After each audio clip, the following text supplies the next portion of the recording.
Coming up on Jerusalem Dateline, Israeli Prime Minister Netanyahu says Israel will fight with its nails if it has to, after President Biden says the U.S. will halt certain ammunition if Israel attacks deeper into Rafah. Are civilian deaths in Gaza being used as a propaganda tool? Some say yes.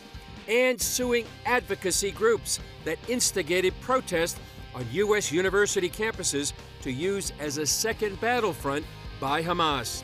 All this and more coming up on this edition of Jerusalem Dateline. Hello and welcome to this edition of Jerusalem Dateline. I'm Chris Mitchell. Israeli leaders responded to President Joe Biden's announcement that the U.S. will stop supplying certain ammunition for Israel's operation to defeat Hamas in Rafah.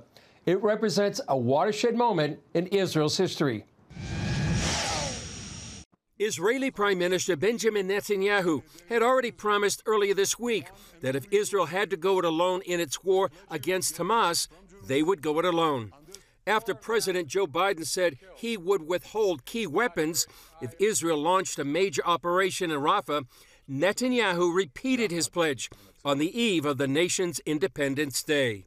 In the War of Independence 76 years ago, we were few against many. We had no weapons. There was an arms embargo on Israel, but with the greatness of spirit, bravery, and unity among us, we won. Today, we're much stronger. We're determined, and we're united to defeat our enemy and those who seek our souls. If we have to stand alone, we will stand alone. I've already said that if we have to, we will fight with our fingernails. But we have much more than fingernails, and with the same greatness of spirit, with God's help, we will win together. Despite Biden's partial weapons embargo, IDF's chief spokesman said the military has what it needs to finish the job. The Army has munitions for the missions it has planned, and for the missions in Rafah too. We have what we need. I say this in the context of everything that happened with the United States, and it's important to say it. IDF Reserve Lieutenant Colonel Eyal Dror told CBN News Biden's move helps Hamas. Unfortunately, the war will be longer because Hamas took courage from this decision. He said, hey, the U.S. is against Israel now, so we can continue not to allow release the kidnapped. It means that more people will probably be hit because Israel will have to do more force in order to make Hamas agree these agreements. Dror says the Middle East is watching. The Middle East is not just Israel and Hamas. Everything. I remind you that the Middle East is still remembering what happened with the withdrawal of the U.S. from Afghanistan. It was just 2 years ago. And the U.S., in their opinion, betrayed the allies. Now it's the same message. Biden also facing criticism in Washington from both Democrats and Republicans, with some conservatives telling the administration it is aiding Hamas. Hamas's leaders and its last 4 battalions are holed up in Rafah. So Israel has to defeat Hamas in Rafah to win. Hamas wins if it survives in Rafah. And Joe Biden has threatened to withhold weapons from Israel for fighting in Rafah. Therefore, Joe Biden objectively favors a Hamas victory over Israel. Israel is also looking ahead to what could be the next war against Hezbollah, as Defense Minister Yoav Gallant reinforced to the troops Israel's goals of destroying the terrorist group, telling troops this could be a hot summer. But for now, the focus is finishing off Hamas and Rafah, as Israeli forces are taking out terrorists and keeping up their offensive in Gaza. Israel is downplaying the threat of President Biden's threat, saying they can go it alone in Rafah. Here's what Biden said in his interview with CNN. I made it clear that if they go into Rafah, they haven't gone into Rafah yet. If they go into Rafah, I'm not supplying the weapons that have been used historically to deal with Rafah, to deal with the cities, to deal with that problem. We're going to continue to make sure Israel is secure in terms of Iron Dome and their ability to respond to attacks like came out of the Middle East recently. But it's just wrong. We're not going to supply the weapons and the artillery shells used that have been used. Artillery shells as well. Yeah, artillery shells. I'm joined by CBN Middle East analyst John Wagi to talk more about the impact of the U.S. warning to Israel John, what impact is this going to have here in Israel? Well, I think, Chris, the important thing to remember is President Biden, I think in Biden's mind, he really does have an ironclad relationship with Israel. He's got one small problem, and that is that Israelis elected and have elected since 2009 Benjamin Netanyahu. And Biden and his administration have been clear they want Netanyahu out. And so each step along the way, and now it's come to withholding military ammunition, bombs, because they're doubling down on this effort to get rid of Netanyahu. And anymore, they're not even making a secret about it. Yeah. And so that's their political target, but they still have to deal with an Israel whose the nation is essentially behind Netanyahu in finishing the job in Rafah. He doesn't really have much choice. He knows that the country has to eliminate this threat. And so you have the clash of the two capitals, Washington and Jerusalem. It's not a total clash of capitals because the Congress, many people in the Congress of the United States are siding with Israel against the Biden administration. And so we're going to keep having this clash until one side or the other gives. And it appears Israel's ready to make the move and continue it through to the end in Rafah. Yeah, and as we saw Tom Cotton in our report, and also Lindsey Graham had a fiery confrontation with Floyd Austin, the defense secretary. And both leaders in the House and Senate for the Republicans have written an open letter to Biden basically asking him to explain and give a timetable for when Israel is going to be resupplied, and if they're not going to be, tell the Congress. Yeah. And so a lot going on. From the military side, Chris, I know you've been in touch with a couple high-level people. Yeah. And what was their reaction to the military side of things? Well, I was talking to Yaakov Amidor. He's a retired general, but he's the former head of the IDF military intelligence. He was saying it's not just Rafah, but actually the more important issue is what's going on in the north. He believes they have enough munitions to deal with the operation in Rafah, but the question is, do they have enough munitions to deal with a far greater enemy, Hezbollah, on the north? And also Jonathan Conricus was telling me that it really has a chilling effect on the IDF, its movements and its supplies. But medium and longer term is, will Israel be able to depend on the United States? And will strategically they start to look to other countries, other sources of weapons and supplies that they can depend on? And it's interesting, Chris, because both Benjamin Netanyahu and some analysts on the conservative side have been saying for years Israel has to wean itself from the total dependence on the United States. So it's not like they're looking for a handout every single time. They're looking for a way to build themselves up so they don't have to depend on an administration that's run afoul. Yeah, we looked at the political issue, the military issue. Talk about the spiritual issue. Just about a minute left. What does this mean spiritually for the United States? Well, I think that what's happened now is Israel is squarely in the heart of the 2024 presidential election. And so this isn't going to get any neater and cleaner for Americans. This is going to become an issue on which people vote. People come to the polls. And now Biden finds himself aligned with the Squad and with now Chuck Schumer as well, all on the side that is pretty much vehemently anti-Israel, and I don't know how they're going to pull themselves back from that. But the Biden campaign needs to walk a fine line because they still depend on Jewish donors, Jewish foot soldiers, and there's the Jewish people in America are getting more and more concerned about the rank anti-Semitism in all these protests and everything. So it's not going to be a cool, calm summer. Yeah, probably. And a great incentive for many Christians around the world to be praying. Absolutely. Yeah. Thank you, John. Thanks. Coming up, are civilian death tolls in Gaza being used as a propaganda tool? Some say yes. Civilians caught in the crossfire during battle are often described as a consequence of war. While we have seen this during the war in Gaza between Israel and Hamas, some analysts say reporting of civilian deaths in this conflict is being used as a propaganda tool. Take a look. Tragically, Palestinians have died in the more than 200-day war Hamas began on October 7th. Of course, we have to start by saying that every human being whose life is lost is a terrible tragedy, and we're all created in the image of God. Gil Huffman, director of Honest Reporting, a media watchdog group, recently published an investigative report on how Hamas has inflated the number of civilian casualties in Gaza. Terrorists are not journalists. They're not people who should be trusted.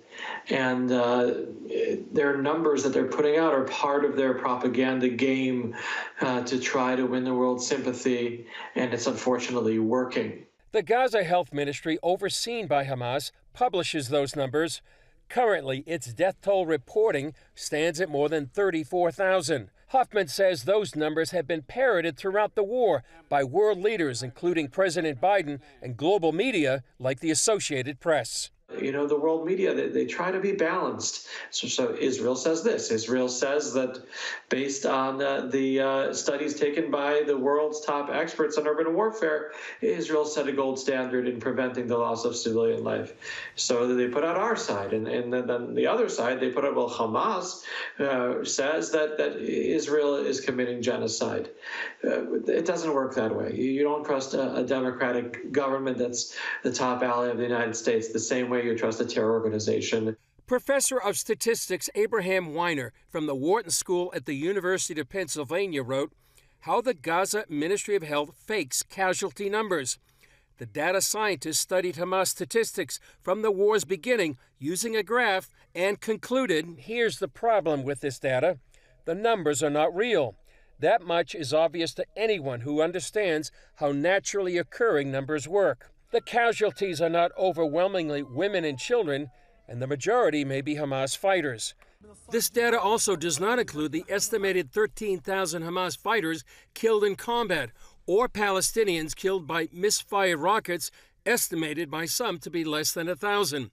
The Foundation for the Defense of Democracies also reported this month that the Gaza Health Ministry cannot provide names for more than 10,000 it says have died. We previously knew they had incomplete records for this set of people of at least 10,000, but from both Wall Street Journal reporting and from an item on the ministry's own social media feed, they've indicated they don't have names, so they can't really identify these individuals. It's really one more drop in a bucket on a broader credibility issue. Asnick also noted the Gaza Ministry of Health got its information from unidentified, quote, reliable media sources. At first, that was only about 22%, but then it became an increasing percentage over time. So we got to a point where nearly 45% of the alleged deceased were based on these media reports. It's not the only example of suspected death tolls. Near the beginning of the war, the media reported Israel killed 500 at the Al-Ahli hospital. Later, it was discovered a misfired rocket by Islamic Jihad killed far less civilians in the next-door parking lot. Abu Shlouf, the spokesperson for Islamic Jihad, admitted it was a lie. Yes, in order to erase this story, the organization made several moves. It fabricated a story that the rocket belonged to the occupation and the target was a hospital building. They relied on some of the stories of the international press. And after that, they published it to the whole world? Yes. First of all, I acknowledge that sadly, there are civilians, non-combatants that have been killed in battle. Sadly. And that is not the intention of the IDF. I think the IDF has gone to tremendous lengths in order to minimize the amount of non-combatants that have been affected by this war. And I, as a human being, I regret any civilian who loses his life as a part of a fight that they didn't start. Former IDF spokesman Jonathan Conricus, now with the FDD, says Hamas has rigged the battlefield. We must remember who embeds himself within the civilian population and abuses everything that is supposed to be protected under international law. Hospitals, schools, mosques, UN facilities, infirmaries, and everything else. The organization that does that is Hamas. And had Hamas chosen to fight out in the open, and not to use civilians as human shields, not to tunnel underneath civilian neighborhoods, and not to hide behind civilian infrastructure, then of course there wouldn't be any civilian casualties. Despite Hamas using human shields, according to military historian John Spencer, the ratio of civilian deaths to combatants is near historic lows for urban warfare. The fact that there are civilian casualties is an unfortunate result of Hamas's strategy and tactics, and IDF is still applying the principles of distinction and proportionality. It tries to strike only the military assets, and it tries to strike with just enough force in order to get the military job done. Even so, Huffman says, regrettably, the charge of genocide has spread worldwide into the streets and across social media. That ridiculous accusation for a war that started with the Hamas sending people into Israel to kill as many Jews as they could, and Israel doing everything possible to minimize civilian deaths. And unfortunately, that accusation is still out there, and that's just anti-Semitic to accuse Israel of that when the facts are just so obvious to be the opposite. Up next, suing advocacy groups that have instigated protests on U.S. university campuses as a second battlefront for Hamas. A lawsuit is being filed against two U.S. groups which follow Hamas's ideology that are fueling the pro-Palestinian, anti-Israel protests on U.S. university campuses. I spoke with attorney Arsen Ostrovsky about how these groups are behind much of the violence we're seeing. Arsen, thanks for being with us. You're part of a legal battle right now in the U.S., and you filed a lawsuit in the U.S. Tell us about the lawsuit. Sure. I mean, look, the lawsuit has been filed against the group National Students for Justice in Palestine and AMP, American Muslims for Palestine. Now, these groups are the primary drivers of what we're seeing today happening across campuses in the United States, which have effectively become a second front for Hamas since October 7. And these groups, they're not mere advocacy organizations, but they are the campus arm of the Hamas terror group. They are acting and serving in collaboration and coordination with Hamas, essentially as propagandists and collaborators on campus to try and promote the Hamas extremist ideology, to justify their actions and to incite the vitriol, the hatred and the violence that we're seeing on campuses today. So they're part of the fuel of what's actually happening right now on college campuses? Absolutely. They are not only part of the fuel, they are the ones pouring fuel on the fire of what we're seeing on campuses across America today. On October 7th, when the massacre happened, Hamas called to mobilize into action. The very next day, SJP and the national chapters across America answered that call. They created a toolkit or a manifesto echoing the very terminology, the very directives that were issued by Hamas across campuses in the United States, and that has led not only to the violence, incitement and hatred that we're seeing against Jewish students on campuses, but also importantly, it has created the space and the narrative necessary for Hamas to continue carrying out the acts of terror they are doing here against Israelis and also in the holding of hostages and captives in Gaza, including also American nationals. So you're saying the day after October 7th, October 8th, Hamas worked together with these groups? Correct. Hamas issued a call to action, and the very next day, SJP and their affiliates throughout the United States, they answered that call, they answered that directive, they created a toolkit, a manifesto for their chapters across the United States, echoing the language, the terminology, the instructions by the Hamas terror group, and propagated that across campuses. And you also have people from that were damaged on October 7th as part of the plaintiffs, is that right? Correct. There are 9 plaintiffs, including Americans and Israelis as well, and these plaintiffs include victims of survivors of the Nova massacre. They include those that have been displaced, and they also include family members of those that have been massacred by Hamas. Yeah. What impact do you hope this lawsuit has? Quite frankly, we want to shut down SJP. SJP is a primary arm of Hamas on campuses across the United States. They're the ones fomenting the hatred, the anti-Semitism, the harassment of Jewish students. We need to shut them down, and we can do that legally by branding them as a terrorist organization, as a collaborator of the Hamas terror group, and making sure once and for all they cannot be active on campus. And in addition to that, also providing some semblance of justice to the victims of the Hamas terror attacks who have been deeply affected by the actions of SJP and AMP on campuses in the US. Israel is fighting a battle on a number of fronts, and the Gaza Strip and Hezbollah, the Houthis, and Iran itself. You're in the legal battle. What is that like, and why is it so important? Israel, as you said, we're fighting on multiple battlefronts, not only in the ground in Gaza, but we're also fighting in the legal arena.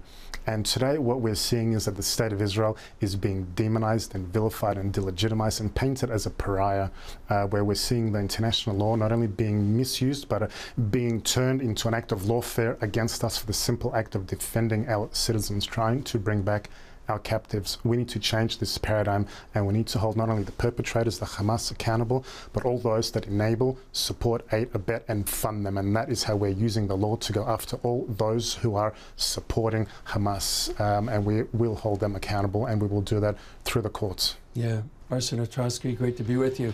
Thank you. Still ahead, a young family finds a new life in Israel, with help and support from CBN partners.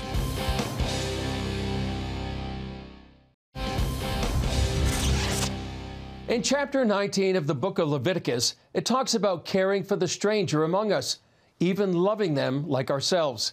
And thanks to the help of CBN partners, immigrant families like the one in our next story are finding their way in their new home, Israel. Alex was a police officer in Russia before the war with Ukraine began. Because of his Jewish heritage, he decided to move to Israel with his wife and their toddler. We never anticipated that the situation in Russia would become what it is today. We were very stressed and concerned that Alex might be conscripted and sent to war. I did not see a future for myself and my family in Russia. I want my children to grow up with opportunities for education, with a brighter and happier future. Starting a new life in Israel presented many challenges for the couple. Money was tight, and Alex and Ginia scrambled to find opportunities. After we managed to escape Russia and come to Israel, things were very tough. Everything was new to us. We didn't know the language. We were desperate at first, but we were really surprised by how amazing, how kind and helpful people are here. We had nothing. Buying furniture and household appliances was not possible for us. We barely had enough money for basic needs. Then one day, a Ukrainian refugee helped Alex while at the grocery store. Their friendship grew, and he told Alex about CBN Israel. Alex and his family got connected to CBN Israel, and thanks to supporters like you, we made it possible for Alex and his family to receive the help they needed. The help CBN provided is truly great for our family, because we are in a very tough position. My wife is a doctor. She is learning Hebrew and doing courses. That will allow her to work in the future.